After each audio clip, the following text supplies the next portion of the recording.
Welcome to your Ethereum News Roundup. Here's your latest for Thursday, October 3rd, 2024. Visa introduces a tokenized asset platform, Bungie introduces the Bungie protocol, and Vitalik suggests lowering the minimum staking requirement. All this and more starts right now.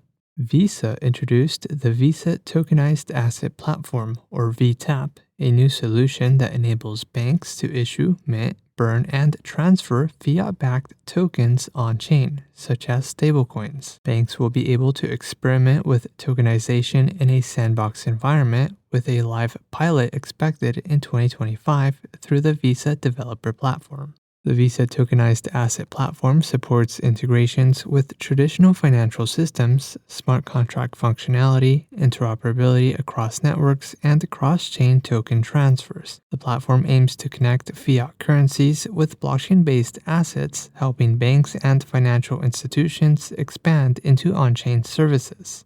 Spanish bank BBVA is already testing token issuance using VTAP, with plans to pilot a token on Ethereum in 2025. Bungie, a cross-chain bridge aggregator, introduced the Bungie protocol, a liquidity marketplace enabling users to perform actions across chains without the need to bridge or pay gas in native tokens. Users simply sign gasless requests for actions such as swapping, depositing, or NFT minting, and an off-chain agent will execute it. The platform is built on Socket's chain abstraction infrastructure and uses modular order flow auctions to allow solvers, provers, and fillers to execute user requests. Users can currently claim Bungie balls for early access to the platform.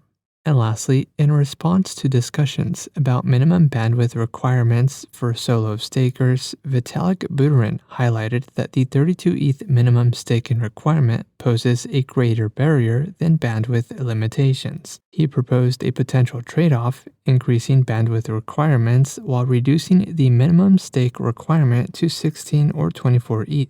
Currently, 32 ETH is both the maximum and minimum staking requirement for running a validator. The upcoming Pectra upgrade will introduce support for max effective balance EIP 7251, allowing large staking providers to consolidate up to 2,048 ETH per validator, although the 32 ETH minimum requirement will remain in place. Buterin also suggested a future scenario where the minimum deposit could be reduced to as low as 1 ETH.